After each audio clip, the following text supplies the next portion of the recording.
Morning. All right, Eden. With the help of Hashem, we are learning Rosh Hashana Daf Chav Dalid. We left off on Daf Chav Dalid, Amud Aleph, all the way on the top line. We are continuing to learn more about the detailed questions that the Beis Din would ask of the Eidim as to specifics, where the moon appeared, how did the moon look like, as we'll see in a moment. We're going to speak about a scenario where Adam only saw the new moon through a reflection. They saw it reflected in the water. They saw it reflected in something else, or they saw it through clouds, whether that's considered a valid testimony or not. And in the Mishnah, Daf Chavdala, Amud Aleph, we're going to learn about the procedure that was used for Beis Din to declare the Chodesh sanctified. The Av Beis Din would say the words Mekudesh, and the others there would respond, Mekudesh, Mekudesh.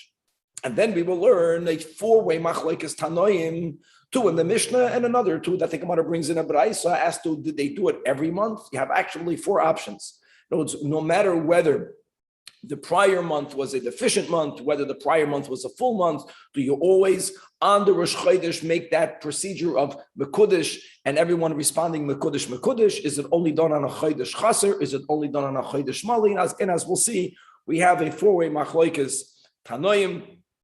And in the Mishnah Daf Chavdalid, Amud Aleph, towards the bottom, we're going to learn how Rabban Gamlio had the form of various moon shapes. In other words, he had images. Perhaps they were not only images, two-dimensional, but perhaps they were also three-dimensional images of the lunar crescent in various sizes and various positions, as we can just understand that many people, they need to have visual aids when you question them, how did the moon look like? Was it facing this way? Was it facing that way? Was it this thin or this thick? So some people are able to describe it using words. Many people need to have visual aids. He had such visual aids, and that's going to lead us here into the big sugya that we have it here at Rosh Hashana Chav Dalid, as we have it one other place in Avodah Zarah Daf Mem Gimel regarding the lav. It says in the Torah right after God records the Aseres Hadibros and Parshas Yisro, Loi sasun iti, you shall not make with me. What does it mean, you shall not make with me? And Chazal interpret that verse to mean, Loi sasun kidemus shamashai, don't make images of my servants. This is the whole source of the sugya of whether we are allowed to make statues, whether perhaps we are even allowed to make pictures. And who are God's servants? Well, we are God's servants. The heavenly bodies, the sun, the moon, the stars, the constellations, the malachim, and there is a lav making their images. So we're going to have a lot of back and forth, but we will conclude that indeed it is a problem making an image of the moon. So therefore, how did Rabban Gamliel even have such images? We're going to learn tangentially that Amir Allah Akum, that if I am not allowed to do something, even if a goy is allowed, I'm normally not allowed to tell a goy to do it for me, but you have exceptions. One will be when it's b'makayim mitzvah, as we'll see the case coming back to Rabban Gamliel, hiring people, making images of the moon for him. And ultimately, this will be the nakud of the whole daf, that there are two issues. There are two issues. There is a biblical prohibition making a forbidden image. And as we will see, a forbidden image, we paskin, will include a protruding human form, a statue of a human being. Included in the making a forbidden image, according to most poskim, is not only a statue of the sun and the moon and the stars, but even a picture is also prohibited. And then there is another issue. And that is, since many people served Avodah Zarah in those days, it's forbidden for me to own a statue because people might suspect that I am, God forbid, worshiping it. That's a rabbinic prohibition. And we're going to have to see how Rabban Gamliel was not bound by either of these when it came, again, to these images, to these forms that he had of the moon, which he used, which was necessary many times when witnesses came to testify, and much more. Let us start Chevron Daf Chav Dalid, Amud Aleph, all the way on top of the Amud. Baruch atah Adonai Eloheinu melech haolam sha'ar kol yom. So the Mishnah said that one of the questions that they asked the witnesses, obviously one separated from the other, one individual, and then the other individual was Kama Hoya Gavoya. How high in the sky did you see the moon? Let's remember again that the new moon is generally seen dafka at the end of the day, and that's because the moon is to the east of the sun in the beginning of the month, all the way up until the half of the month, but especially mamash in the beginning of the month, it's right behind the sun, it's trailing the sun. So right after sunset, there's going to be moonset. When the sun is in the horizon, because of the thinness of the crescent of the moon, and normally people cannot see it with the naked eye. So there's a very small window where people would be able to see the new moon before, right after sunset, before the moon set. Now, truth be told, just to make something else clear, that it's possible to see the new moon on the night going into the 30th. And if it won't be seen then, normally it's going to be seen in the next night. Now, in the next night, again, it's going to be seen before sunset, but there the moon is further away from the sun. So the crescent of the moon is already larger. The moon is higher up in the sky. The moon is going to be another 12 degrees further east away from the sun, again, which will allow you, sometimes the moon is going to be seen only very near the horizon. When it's already in the second day in the month, you can see the moon a little bit higher up. So they would ask them for the height, and also which way was the moon pointing. And again, as we mentioned yesterday, that when it says lifnei hachama, the point is that the pigima of the moon is never facing the sun. So which way is it facing really will have to do with the next question that the Gemara is going to speak about, and we mentioned this yesterday. And that is that even though in the Mishnah, the words that were used was litzfaina, lidraima, and the Mishnah made it clear that safaina is lifnei hachama, and lifnei hachama, which means west of the sun, is something that will never happen. The moon will never be to the west of the sun in the beginning of the month. And if they say so, we already know that they're not saying the truth. So there's another topic that sounds the same, but it's not the same, that the Gemara will begin to address right now. And that is, just pay attention now.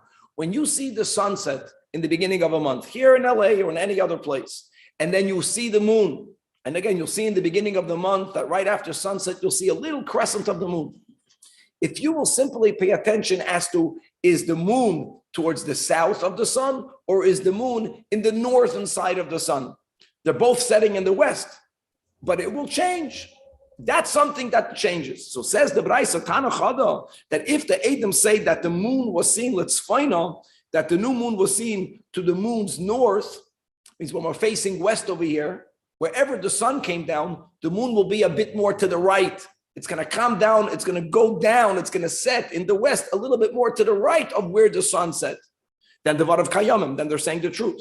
Says the Braisa, if lidroima, but if the witnesses say, they saw the moon setting a little bit towards the south, then lo yomar klum. So it says in one Braisa. Question is, v'hatanya ibcha, but we learned the opposite. It says in a Tosefta that lidroima the Var of Kayamim. But let's find a lo yomar klum.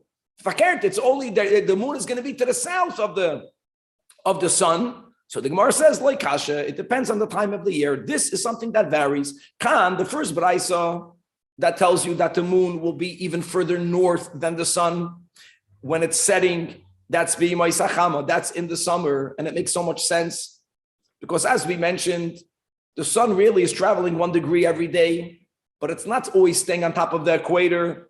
The sun, for 6 months in the year, is going 1 degree, half of the 6 months, towards the north, till you're in the height of the summer. During the winter, it's going to be on the southern side of the equator. The moon is approximately running on that same track, but the moon is going 12 degrees a day more than the sun. So if we're going towards the north, and already in the beginning of the month, the moon is 12 degrees even further north, then of course it's going to set further north. And the same is the opposite in the winter in the south. And Khan, the second Braisa is b'maisak sham. Okay, now let's speak about height.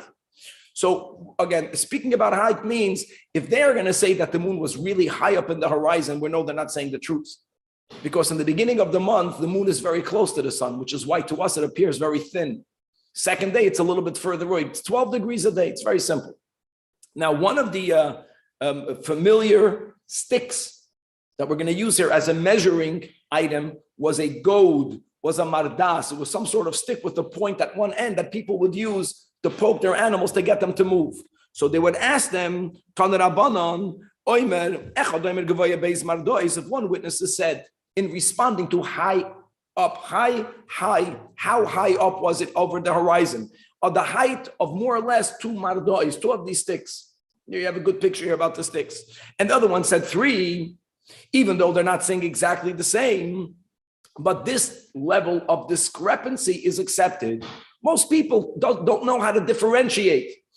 It's, more or less 2 or 3, even though he's saying, no, it was 2. The other one said it was 3. They're saying the same thing. But if it's more than 1 mardas height off, that level of discrepancy, but echad omer gimel, ve'echad omer hey, then we cannot combine them together. And I want you to know there's a big chiddush here. Because now that we accepted that everyone can be off 1 mardas height, when you could have counter-argue. So the guy that said 2, really it was 3. He was off by 1. The guy that said 3, it was really 4. If it was really 4, everyone is only off 1. No, we don't do that. If the difference between the 2 witnesses is 2, then we discount them, but we don't really discount them. We discount them, but we don't. What do I mean by we don't? If there was another witness that came that month and told the Beis Din, let's say, that he saw 3 mardas high, or 4, or 4. So the guy that said 4, you can combine either with the 3 or with the 5. Or if another witness says it was 3, then the 2 3s come together. Another witness says it was 5, the 2 5s come together. In other words, you cannot combine the 2 that have a 2 mardas discrepancy, but they're still here. And if there's another witness that is saying the same or is only off by 1, then they do combine together. Okay. I want to make just a quick intro. What we're learning right now should not be compared to Kiddush Levana. It's very common that by Kiddush Levana, the sky is not perfectly clear, and people see the new moon, so to say, that we only, al pi Kabbalah, we only start to say Kiddush Levana from the 7th day of the Moiled, only until more or less the middle of the month. But what happens if it's a little bit cloudy, and you can see the moon through the clouds? For Kiddush Levana, that's not a problem. We're not speaking about Kiddush Levana that we learned about on Sanhedrin. We're learning about Kiddush HaChodesh. Here, 2 witnesses biblically have to come to a Beis Din, and they have to declare that which way they saw. So seeing means seeing it directly. So Tanach Rabbanan Ra'inu B'mayim, if a witness or witnesses say we saw the moon reflected in the water, but we saw it reflected in the water, not going to be good. Or Ra'inu Ba'ashashis, Machlokes. Ashashis either means they saw it reflected in a lantern, or they saw it through some sort of glass. And I want you to know it's not the glass that people use in glasses. And there was a lot of discussion about this a few hundred years ago. The glasses that we wear does not pose any problem of sight. It actually restores your sight to the way it should be, let's say 20/20 or something close to that. Here we're speaking about a glass. Even if ba'ashashis means they saw it through a glass, it's not the type of glass that we have right now. It was a thick glass. It distorted things. So it wasn't a clear vision. Or ro'inu ba'avin, we saw through the clouds. Says the Braisa, ein ma'id and olive. They are not qualified witnesses. Not only that, if they say we saw half of the moon in the water, half of the moon we saw through the clouds, half of the moon through the ashashis. Again, lohoir, that it's different order. Again, ein ma'id and olive. So the Gemara says the second clause is completely superfluous. Hashtok, Gemara is asking, Hashtok kuli amarteloi. Now that the Braisa began saying that even if they saw the whole moon, let's say in the water, they're not accepted as witnesses. So chetzio, if they only saw half of it, that's worse. Miboya. So the Gemara clarifies, no, the second case is they saw half direct. They saw the other half reflected. Same thing through the clouds. Again, that's what we're familiar with. They saw half of it clear. The other half was through a cloud. Elyahu kamer, chetzio b'mayim and chetzio b'rekia. Or chetzio through the clouds and the other half was not concealed at all. It was exposed. You would think now it's good. Still, the Braisa says, because yes, we are in the beginning of the month. And yes, my friends, the moon is very skinny. And yes, there's a possibility that there are clouds that could present themselves in the form of a crescent. And they can be luminous because it's right after sunset. Don't forget, too much after sunset, you will never see the moon. It went under the horizon. And yet people can confuse a cloud. as we'll see clear in the next statement. Tana Rabbanon, what happens if the witnesses say, Ro'inu, we saw it, but then we didn't see it anymore? So the Baraisa says, well, then they can't be witnesses.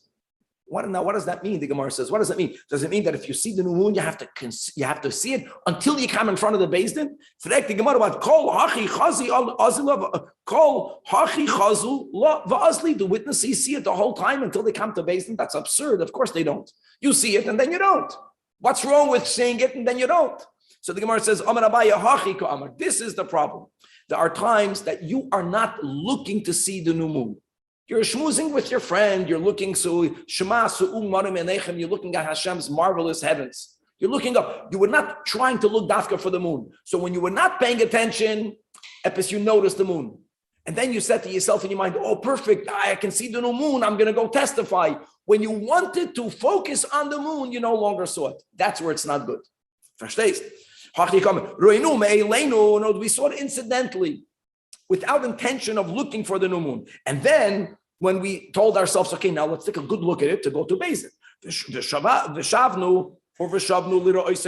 And now when we refocused to see it with a greater amount of awareness, of mindfulness, then we no longer saw it. That's what the Baraisa says. Even all of them may not testify. My Tama, again, Amor, because we say, Chazal says that maybe Kuvisa de Eva ba'almohu de Chazi. Kuvisa means a crescent. Eva means a cloud. Maybe there was a cloud that looked like a moon, and therefore when they were not mindful, so it appeared, and that's taka why when they focused on it, they didn't see it anymore. Either because they realized it's a cloud, or because the cloud was blown away, the form of the cloud changed. They have to see it with the kavana of looking for and seeing the new moon. Okay, says the Mishnah. Now we're going to go into the procedure. And as we mentioned in the intro, in the Mishnah, there are two opinions, and the Gemara is going to bring another two opinions. Says the Mishnah, this is after the Sanhedrin, they interrogated two of the many people that came. They have at least two witnesses. They have the Re'iyah. Beis Din also knew the Cheshbon. Like we mentioned, if Beis Din knows that you don't have 29 and a half days from the past Moilad, then even though they would interrogate the witnesses, they would confuse them. So Beis Din knew that it's possible. Two witnesses, Taka, saw it. And the only two options, again, is either the moon will be seen on the night going into the 30th. If they see it then, no one comes to Beis Din at night. Then the following day, Beis Din will make the 30th into day number one, changing the numbers, making last month into a deficient month. Or if no one saw it on the night going into the 30th, just there's another option. It's possible, since day number two from the Moilad, the moon is another 12 degrees away from the sun. It's already 24 degrees away from the sun. Then the moon can be seen even before sunset. Near sunset, even though the sun is still in the sky, but it's not that bright. And there were times that witnesses saw the moon on the 30th, not night before, on the 30th, before the end of the day, and they had enough time to tell Beis Din, and Beis Din still could have made that day at the end of the day into day number one. So day 30 can become day number one, rendering the prior month a chodesh chaser, or no, they only saw the night going into the 31st. They would come to Beis Din, they would testify on day 31. Now we know there's no day 31, we know that, but they would testify, and Beis Din will say, no, 31 is day number one.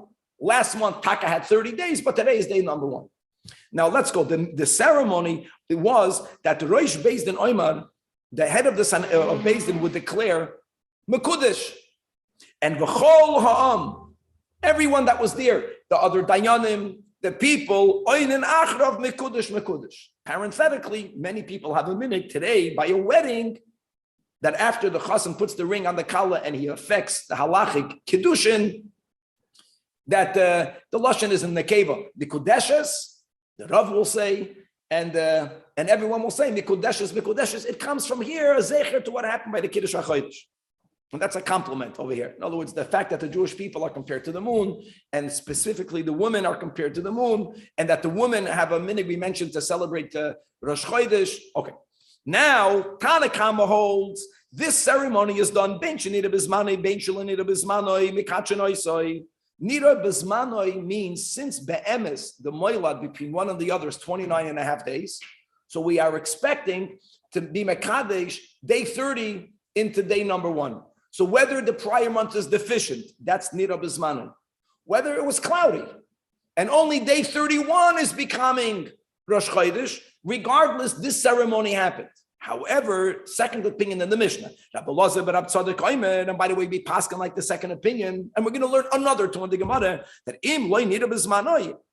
if the moon was not seen on the 30th, not the night going into the 30th, not towards the end of the 30th, if the 30th was not turning into 1, if last month is not turning into a deficient month, then ein mekachin oisai. Then this ceremony of the Beis Din saying mekudesh and everyone saying mekudesh was not done. You know why? Shekvar kichu shamayim. In other words, since a lunar month will never have more than 30 days. Day 31, my friends, even if no witnesses come, there won't be day 31.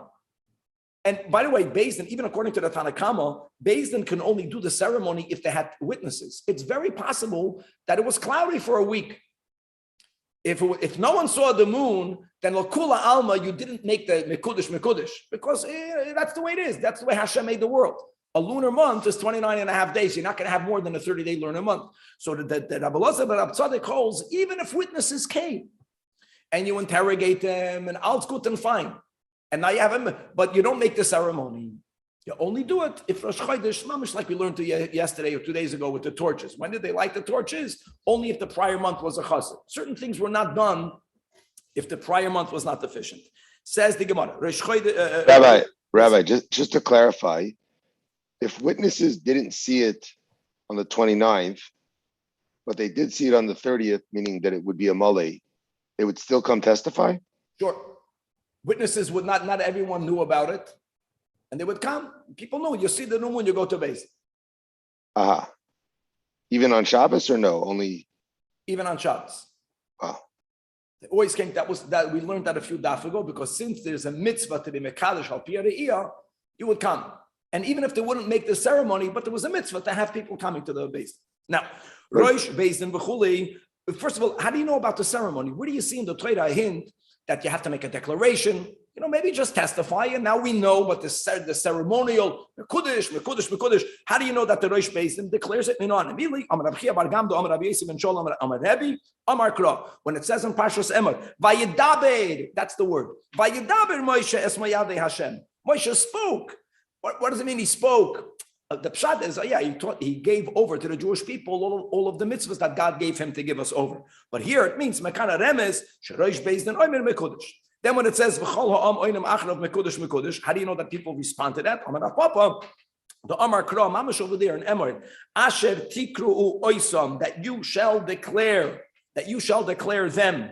So even though it says oisam them, but God wrote the word oisam in the Torah without a vav, which allows you to change the vowels and to read the words, not oisam, but atem, which means that you shall declare. So not only does Moshe declare it and the subsequent Rosh Beis Din, but the people make a declaration by responding mekudesh. Another answer, when it says Eile Heim Moyadai. Heim means they. The word they is extra, mamish. It could have says Eile Moyadai. Eile Moyadai. Heim means Heim Yoimru. They should declare that it's Moyadai, that it's a designated holy day. Now, fine, both sources have a remez that there is a response. But why do the responders have to double the expression? The Av Beis Din says, the Rosh Beis Din says Mekudesh, but people say Mekudesh. So frag the Gemara Mekudesh treis him normally. Here the answer is because it says Mikro'e declarations. Now again, the pshat is that this is in reference to all of the many Yomim Tovim. But the drush is that there are 2 declarations for every Rosh Chodesh. Mikro'e Kodesh. Okay. So the first opinion in the Mishnah is that it's done, this ceremony is done every month, no matter how long the month is or how short the month is. Second opinion in the Mishnah is that if the month was not seen on the 30th, the night going into the 30th, during the day of the 30th, in other words, if the prior month is a full month, then on day 31, there is no such declarations. Tanya says the Gemara, we learned in the Braisa, opinion number 3. a Tana whose name is rarely mentioned, a Tana called Pulemoi or Pulimoi, and you do have sometimes it sounds a little bit like a Roman name, or it sounds like a Greek name, and it's not the only time. That's another topic, but let's go weiter about Shem Yisrael.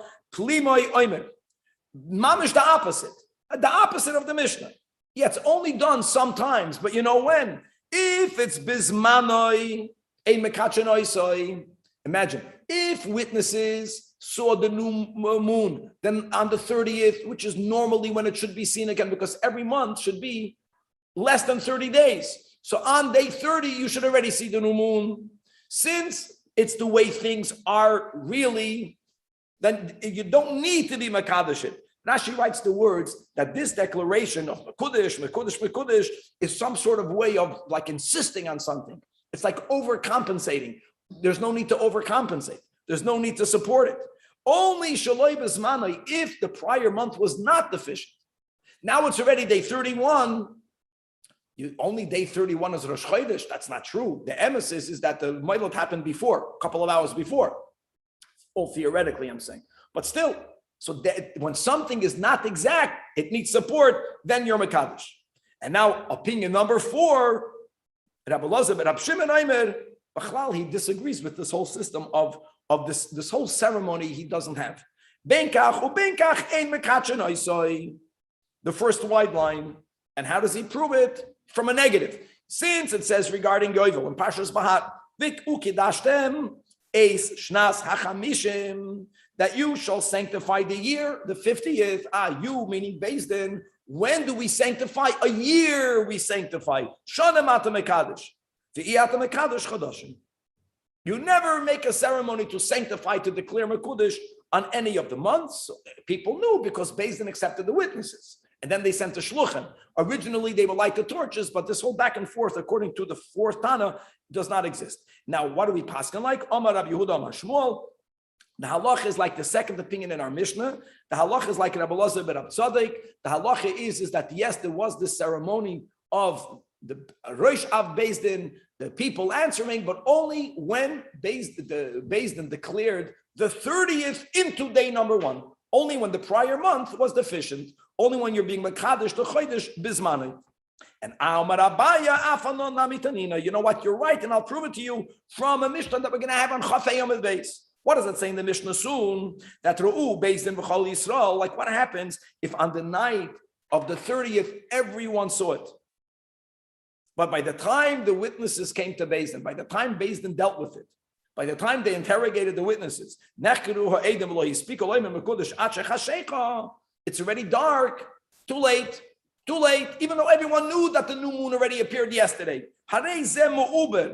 It becomes a full month. But it doesn't say, it doesn't say that they're mekadosh tomorrow, because taka, you're not mekadosh at all. That's a proof. Amabaya counters the Gemara. That's not a proof. That the Mishnah needed to emphasize mu'ubar itzrachalei. In other words, the Mishnah there on Daf Chafei Amud Beis is not going into whether you made the ceremony or not. It's just emphasizing this novelty that Sal Kadai Techamina Hoyel V'Ro'uhu Beis Din V'Chol Yisrael, that if the moon that was visible to everyone on the night going into the 30th, everyone knew that it's already, the 30th is not going to be the 30th. Everyone knew that the 30th should be day number 1. They saw the new moon. So you would think that in a case where if Risama or Ifarsima, that if it's publicized, and because of that, Beis Din should not declare day 31. No, then you have to make it day 30, even though the witnesses came so late, or they finished interrogating so late. Don't extend the month. That's the chiddush. No, that even though that we know that there was a new moon, but during the times that we established the calendar based on the seeing or on the sightings of the new moon, it's not just about them seeing it, it's about them seeing it, about them going to Beis Din, and it's about Beis Din's declaration. And if Beis Din did not declare it, people understand that. Everyone saw the new moon, but still it doesn't mean it was Rosh Chodesh, because it's Beis Din and their declaration that determines when the new moon indeed will begin. Okay. But how does that affect the entire year? But it affects the entire year. What will happen really is that the next month they will for sure see the moon the earlier time, and maybe even the next month again the earlier time. That will be sometimes where you had this anomaly, the unusual fact that 2 months in a row were deficient. If 1 month was made too long, then it's gonna over the next month or two, it's gonna adjust itself. Rabbi, Yes. That's maybe a dumb question, but if this was decided at some point during the day, right, whatever, it's in the afternoon, the witnesses come to interrogate them. When does everybody say halal? They say mincha time? That's not a dumb question at all. It's not a dumb question at all. That's a big question. In other words, normally, Danny, that's why I mentioned today that people always think about one possibility of them seeing the new moon the night going into the 30th. Then it's a much easier. And not only that, halal, Danny Musaf. That's a carbon musaf. That's the whole thing that in the base. That's why we learned this before. We learned this, I think it was in Beitzah or in Sukkah, that there was a time that they made a takana that during the times of the Beis HaMikdash, that mina mincha ulamayla, you don't accept Edom anymore. That was the whole thing. But after the Churban Abayis, so there's no more carbon musaf, which is what we really care about. Now, halal is a minhag. That's the thing. It's a minhag, so they missed the minhag. Guys, halal on Yom Tov is an obligation. A rabbinic obligation, midrabanan. Halal on Rosh Chodesh is a minhag, and you're right. You're right. If they came too late, then people were unable to do halal. Okay. Now, the next Mishnah seems to be something simple, but that's a very important sugya that we're going to learn now. And a sugya about when Hashem says, as we'll see again, there's going to be two issues, that we should not make images. Now, we know graven images, three-dimensional images are certainly problematic. We'll see of what. Even pictures, even not protruding images, flat images, drawings, might also be problematic. This sugya is discussed here because the Mishnah is recording the fact. Says the Mishnah, that after we learned about all of these questions that the Beis Din asked, and we can experience this because when people learn the Mishnah, some people don't need visual aids, or they don't have, if we have kaven with the pictures, then you're good. But if you don't have kaven, what do you do? So you don't have a picture, like all of the people that can't see what's going on over here on the Zoom. So imagine, witnesses come, did you see it? The pointing to the north, pointing to the south. How high up was it? People don't know what you're talking about. So the easy solution will be, the mus, surais, levana, hoyo loy le Rabban Gamlio. Rabban Gamliel had images. Now, I don't know if that's so good. Images of the lunar crescent. And he had it in various sizes and in various positions. We're going to see soon whether it was three-dimensional, which it was. Or even according to some Rishonim, they learned it was just a drawing. Doesn't matter. But he had it. Why? And by the way, he had it both on tablets. He had it on tablets and ubar koisen. And he had certain things that were hanging on the wall. He didn't keep it open, exposed. He kept it by Aliyah in his upper chamber. Because don't forget, this was not needed every day. You're not going to enter the Sanhedrin and have pictures of the moon all over the place. But whenever they were judging that case, so when Adam were interrogated, he would take them into this Aliyah, into this second story room. People that were hedyots, that they needed visual aids. So he had for them various shapes. And like this, it was easy. Did the moon look like this? Did the moon look like that? Sounds great. And here we go. How can he have such a thing? How can he have images of the moon, the Haksiv, right after the Torah records the 10 Commandments for the first time? That's not a Sadibres. The Torah says the words, these are the words. Loi sasun iti, don't make with me. You know, these words without the oral Torah, Pashut doesn't work. Don't make with me.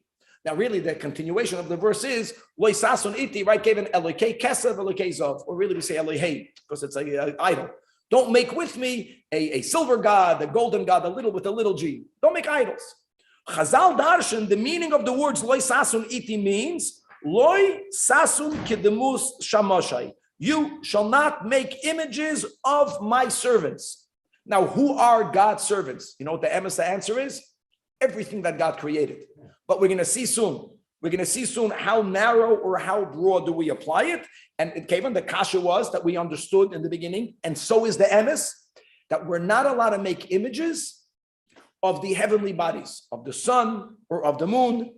As we'll see at the end, Goyim could, Jews cannot. Isn't it because back then they used to worship it? So So one of the reasons will be because they used to worship it. There's another issue. Not only may we not make it, but even owning it, as we'll see in the end, is also problematic during the time that people worshipped idols. That's a rabbinic issue. It's called chshad, because people are going to see you with us. They're going to think maybe you're worshiping it. There's two issues. You're not allowed to make it, midoiraisa, and then you can't even own it. But we're going to go into the details on the base. First, you can't make it. Now, how do you know this applies to the moon? So Abaya began to push back even. No, it's not so bad. It's very limited. And we're going to have back and forth braises that keep on broadening the issue until it's going to become absolutely clear from Torah Shebal Peh, from braises, that we may not make an image of the sun and the moon.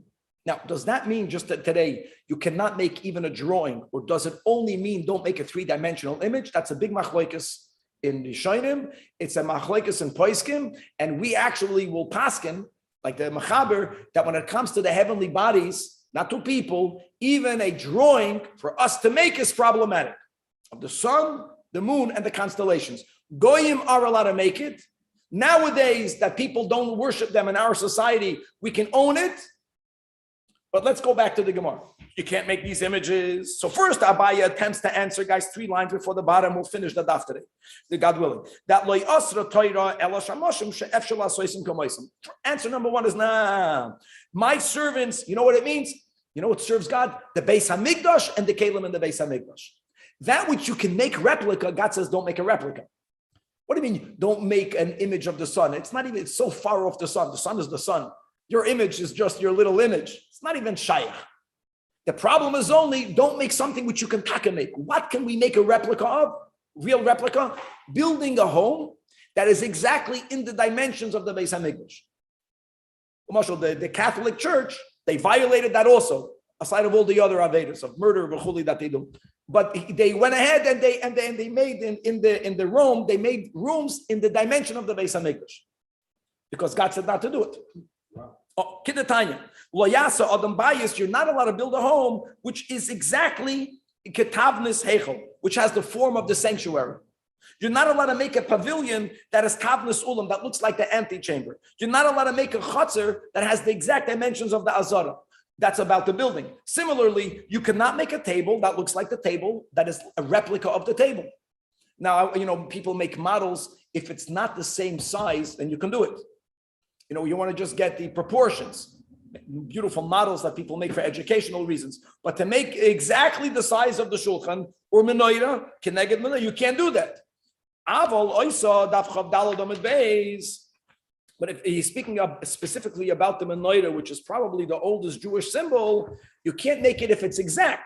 But if you make a candelabra, the top of the amid shel chamisha, that only has 5 lamps, or only has 6 lamps, or only has 8 lamps, it's already dissimilar, then it's okay. Thus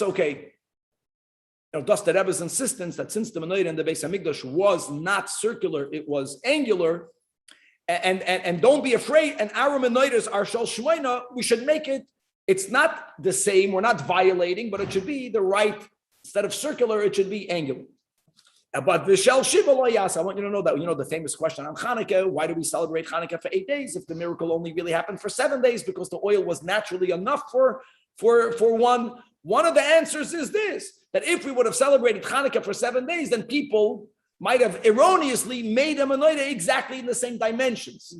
Now, you can say, but our menorahs won't have all the ornaments. Even in the Beis Hamikdash, when we had the mitzvah of putting all of the ornaments, the goblets, the cups, the chulei, that's only if it was made out of gold.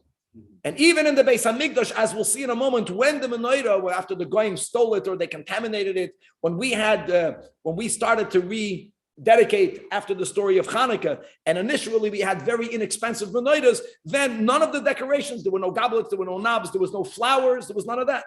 In other words, if the menorah has the same dimensions and it has 7 lamps, you got yourself a problem. You violated an Isur D'Oraisa. Now the Braisa continues. Even if you're making a menorah out of other metals, or you're making so you can argue, I'm not making an exact replica because it's not gold. No, that's a problem. Rabbi Yossi, but Rabbi Yehuda Omer, I'll tell you what, not only may you not make an exact replica from any other metal, don't even make it out of wood. You know why? Because right after the story of the miracle of Hanukkah, we were then impoverished. And when the first menorah that we rededicated was a wooden menorah, and it's amazing that we have a historical machlokes, which is very rare. And Amru Loi, they told Rabbi Yossi, no, Misham, Raya, what that we know about that menorah. It wasn't made out of wood. Indeed, Shpudim, spits, Shal Barzel Hoyu, it was spits of the arms were spits of iron. And the word spit is to be medayik, that it wasn't ornamented. Like because if it's not made out of gold, then you didn't put all of those beautiful designs. And really, it was iron. Only that, v'chipun beba'atz, they plated it with tin.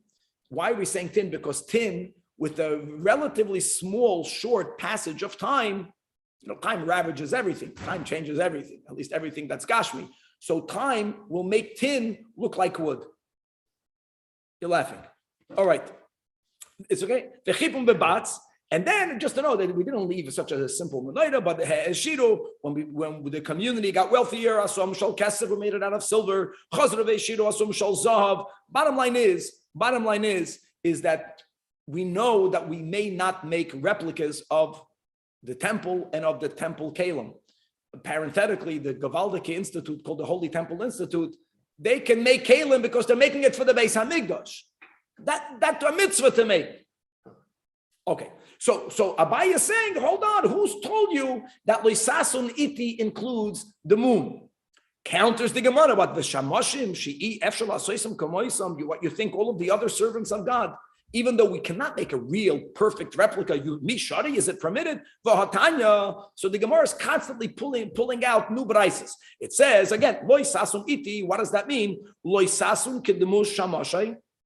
Don't make something in the image of those who serve me. Which servants? The Braisa adds, Hamishamshim lefanai b'amorim, those who serve me up in the heavens. Up in the heavens, you don't have a heichal. Dira b'tachtonim, my friends. The Beis Hamikdash got to be here. So it does include heavenly servants. Amar Abaye, I know what that means. Perhaps, at least he's beginning. He's just trying to limit it. Lo yasra toira, you know what you may not do? Elo demus arba panim b'hadi adadi. So we have the Nevuah Yechezkel. And he saw the MERCAVA. And on the MERCAVA, he saw four faces. There were beings. Obviously, all these things have to be taken out of the Gashmi. But in a Ruchniistic image, he saw beings that had four faces. And a Kiyadua. So Pnei Arya El Hayamin, the lion is Chesed. Pnei Shoir, the ox was to the left. The Neshed, let's interpret the Neshed as an eagle. And the Hasidus, how can it be that a lion and an eagle, they're not kosher animals? How can it be on the MERCAVA? And then you had the Pnei Adam or the Keruvia and Pnei Yaakov Avinu. Aryeh Shoir Nesher Yaakov. So if you make an image if you make a physical replica of those four faces together, that is also what's awesome. So he's agreeing. You can't make a replica of the Holy Temple. You can't make a replica of the Kalim. And you can't make an image, whether again, machlokes, whether it's a graven image, whether it's a statue, or whether it's even only a drawing of Arba Panim Adi Adadi. So the Gemara says it can't be, don't limit the Abaye to this, because according to what Abaye said, it sounds like if you only make the face of a person, you're okay. But Elama'ata parts of Adam L'chudei Tishtiri, are you allowed to make an image of a person by himself? Because in the MERCAVA, there wasn't an image of a person. There was only the four faces together. If that would be the case, then why? The Gemara is asking, Alama Tanya, why does it say that kol apartzufos mutarin? You are allowed to make a statue of all faces of God's beautiful world. You can make a chveis nishvos, you can make a deer, you can make a lamb, chutz mi parts of Adam. But to make, let's go with the way we paskin, but to make a three-dimensional image or even a protruding image of the face of an Adam, you're not allowed to do. Are you talking about a sculpture or a paint? About a sculpture, and even on the coins that we have, you have I don't know, Abraham Lincoln. I don't know who they put on the coins. Now there are many Rishonim that say that even though it says parts of Adam and parts of means a face, it means the whole body. That would be their heted when it comes to the coins. Even though we didn't make it, can you even have it? because it's not a full person. Many argue. Many hold that no, that the model based on Mikdash that you model can buy based on anywhere. Mikdash, we said is not exactly in the dimensions. It's just proportional. Okay, listen, we're running through this. This is a big topic. And by the way, parts of Adam, there are certain things that we may not do, but if it was done, we can have it when there's no chashad, which will be like a coin, because we take a hold that even just a parts of Adam is usher for us to make. We can't make a bust of a human face. We can't even make a coin. We cannot mint a coin that has, unless there's a certain deformation, as we'll see in a moment. So again, you see, it's not only the arba panim. So Amar Afunim Reid Rabidi. All right. Don't challenge Abaya. Abaya already addressed this in the past. Mipirke da Abaya Shemiali. I already heard the lecture from Abaya, where Abaya added loisasun iti, loisasun oisi. Another limud. You're right. Abaya already agreed that don't make my image. When God says my image, that means a human form. In other words, so far, you can't make an exact replica of the temple and of the utensils. You cannot make an image of just a human being. And if you already have an image of a human being and you're going to add to it the other three faces of the MERCAVA, the Aliyah, the shiur, and the neshamot, then you violated another violation. But not more than that. Until now, we don't have a proof that it's so. Until now, maybe you can make of the moon. So the Gemara says that it can't be. But could you make other servants? Can you make an image? No. Another brayse, it says here, so far that we had these words above. Don't make an image of those who serve me up on high. Keep going. You can't make an image of the oifanim, which is one level of angels. You can't make an image of the serafim. You can't make an image of the chayes hakodesh. You cannot make an image of the malachi hashares. It's not just what you said above. It's more than that. How do you know what the oifanim look like? I don't know. But yeah, if a person says, yeah, I was davening Shemona Esrei and the chayes hakodesh, and I want to make it, you can't do that. Okay. Amar Abaya says, okay, fine. You have a proof. It's more inclusive than I said, but let's stick to what it says in the Brayse. So not only can you not make a replica of the temple and of the Kalim and of the four faces of the MERCAVA and only of a human face, add to that. You cannot make a physical representation of those servants who live in a spiritual world. But the details, Al Pinigla, he quotes from Chagiga, there are seven heavens, these Ifanim and the Srafim and the Chayes HaKodesh, they come from the seventh heaven. The sun, the moon, and the stars and the constellations are what we call in the second heaven. They're Gashmi and they're Ruchni. So something that's Ruchni is we cannot make an image of. Almost a paradox. If it's Ruchni, how do you know what it looks like? But if you think that's what it looks like, that's exactly what you may not do. Keminig, all of these Goyim that they make images of Malachim. And by the way, there is no female angels. We know that from Shulchan Aruch, from Rosh Hashana, from Yom Kippur. So they're off.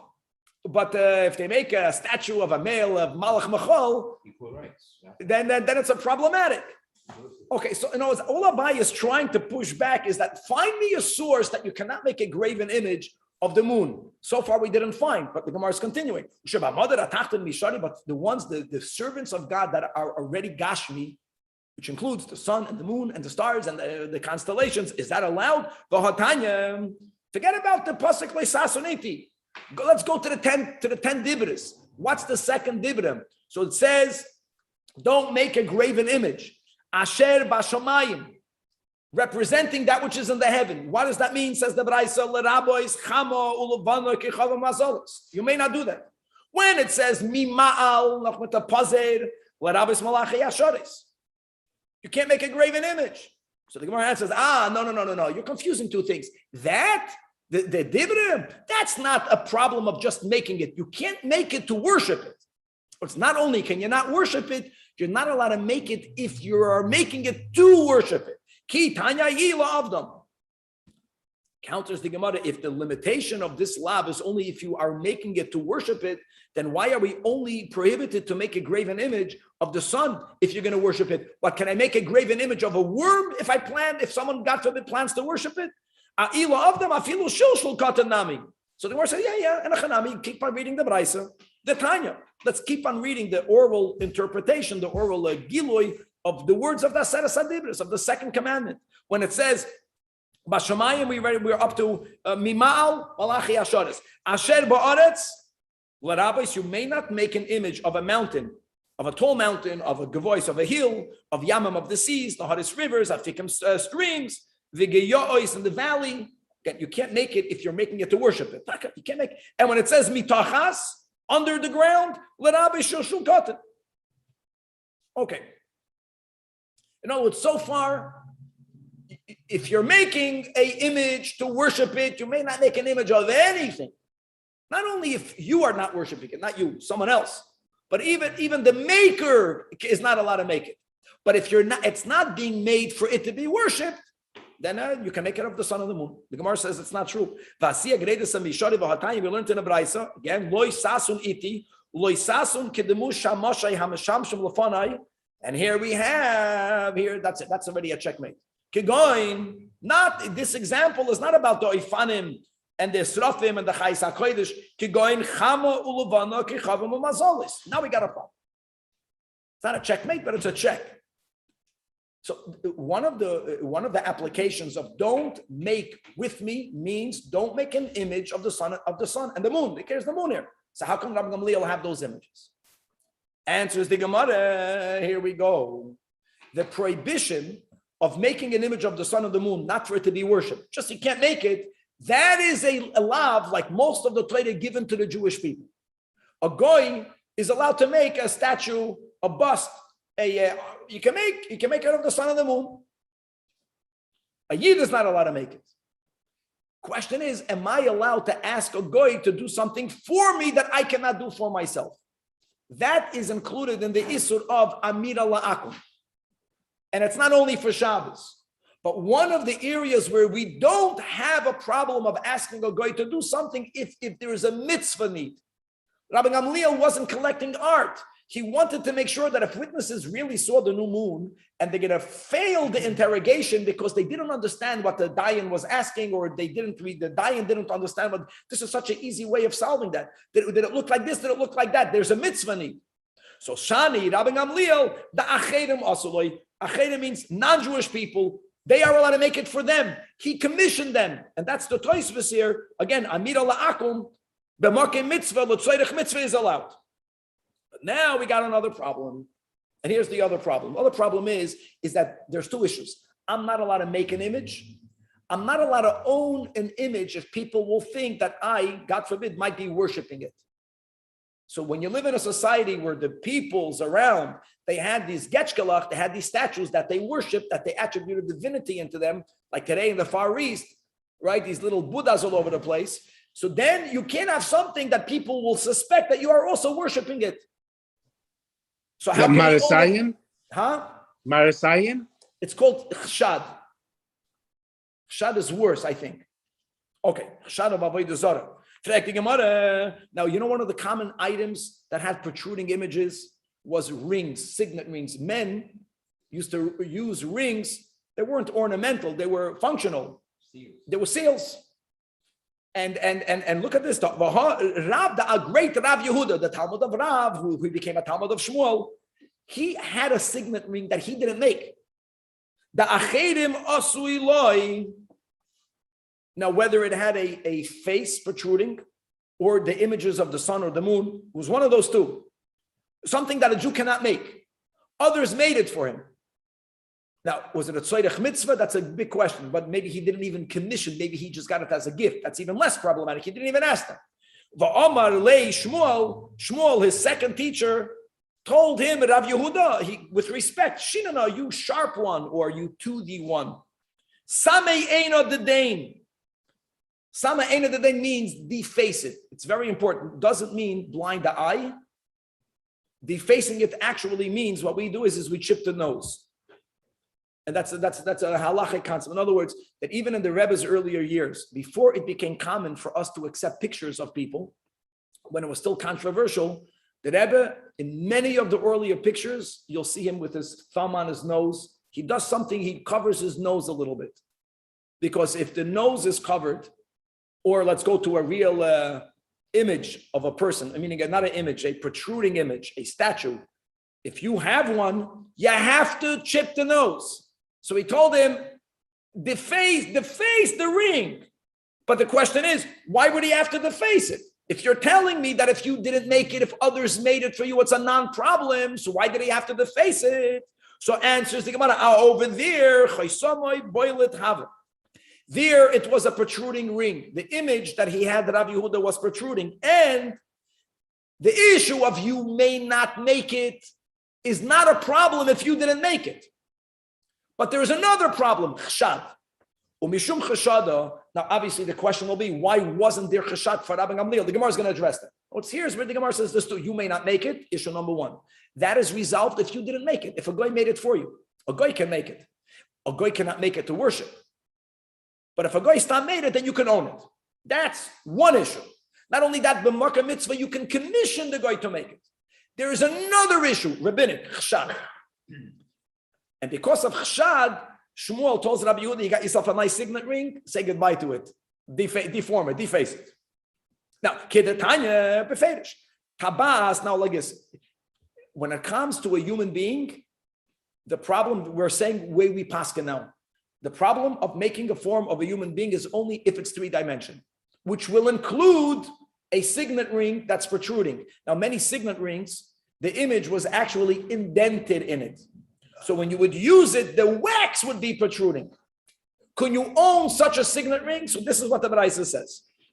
Just when I finish one point. This halachic acceptance that the problem of making a form of a human being is only if it's three-dimensional. Many poskim say when it comes to the heavenly bodies, the problem is even if it's not three-dimensional, even if it's a picture, even if it's a drawing. Why? Because a human being, we see each other from up close. I see you three-dimensional. So if I make a replica of you that's not three-dimensional, it's not a real replica. It's like it's like making a replica of a temple thing is smaller. But when it comes to the heavenly bodies, from our perspective, it's only two-dimensional. We're not close enough to see the depth of the moon or of the sun. So when you make an image of it, it's similar, even if it's not three-dimensional, and we're not allowed to do it. Okay, let's go weiter. If we own it, it's not a problem. If we're making it, it's a problem. Hassan, over there, the ring was a protruding ring. The image was protruding. If it's if the metal on the ring or whatever other material, the image is protruding on the ring, don't keep it. Don't keep it the way it is. Deface it. Because that ring itself, but you can use it. We're not saying, but if you have, and you use it, because when you use it, then the wax is indented. If you can use that to, if the ring has an image that's depressed, so then that ring, the first white line, then you can keep that ring, but you can't use it because then the wax will be protruding. Now, before we come back to why wasn't there a chashad with the images of Rabba and Gamlio, the Gemara is going to just address this concept of suspicion. Is there such a thing? There was a shul that was in the city of Nahar Da'ah, and they called that shul Shav and Yosef, or the neighborhood was called Shav and Yosef. Now, Rashi, this is not the first time we had this. When the Yidden went into Golus, in the times of Yechaniah, they took certain parts of the Beis Hamikdash with them. Shav means they dismantled it, or parts that the Goyim dismantled, they took with them and they built it into the shul over there, awaiting for Mashiach for them to bring it back to Yerushalayim. And they called that shul Shav and Yosef, dismantled and resettled. And the Shechina was there.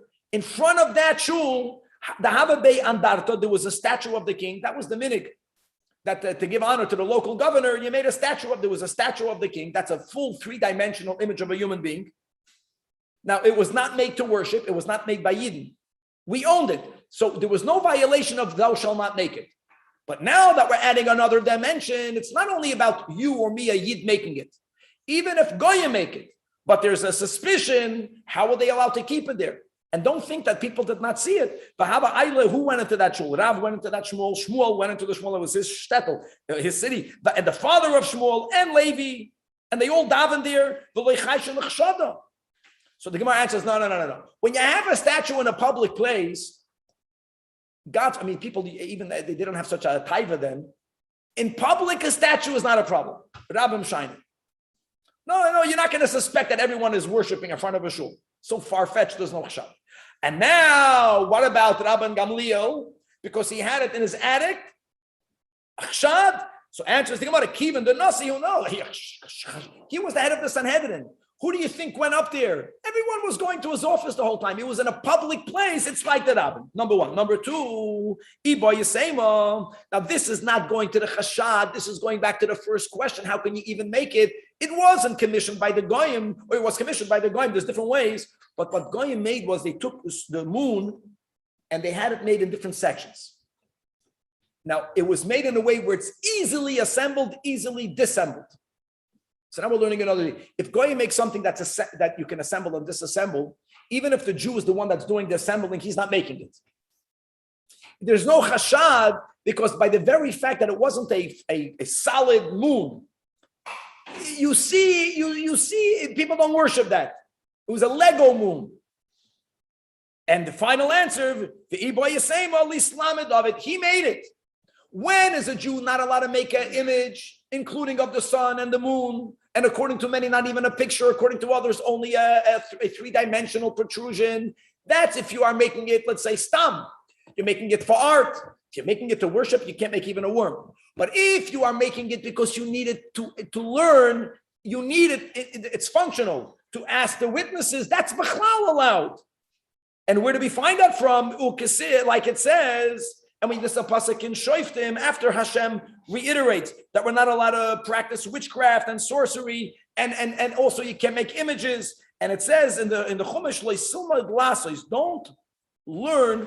don't learn these arts in order for you to practice them. From there we learn that to practice, God forbid, we can't even learn it to practice it. But if a person is learning a certain witchcraft, because if someone is being judged for practicing sorcery, they're going to be punished in Beis Din. How do the judges know that this person indeed learned sorcery if they don't know sorcery?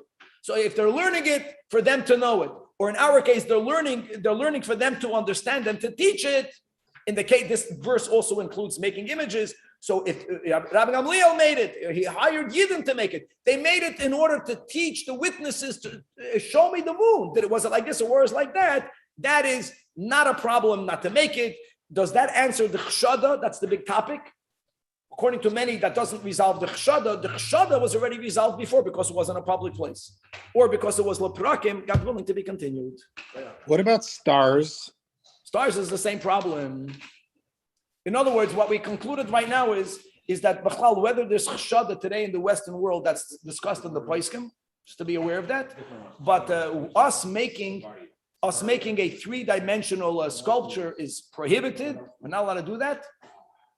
Us owning one, many people won't, but people who love these sculptures, they deface the sculpture is only illegal if it's complete, right? Complete. I just said you can deface it. What people do today, those artists they do it without arms sometimes. I saw that. The best thing is to make the nose them perfect. I once heard that the Rabbi Emanuel Shachat, the Rebbe told him he could learn other religions so he could debate with That's a good example that he learned the New Testament to debate them. Correct. B'diuk. Shabbos.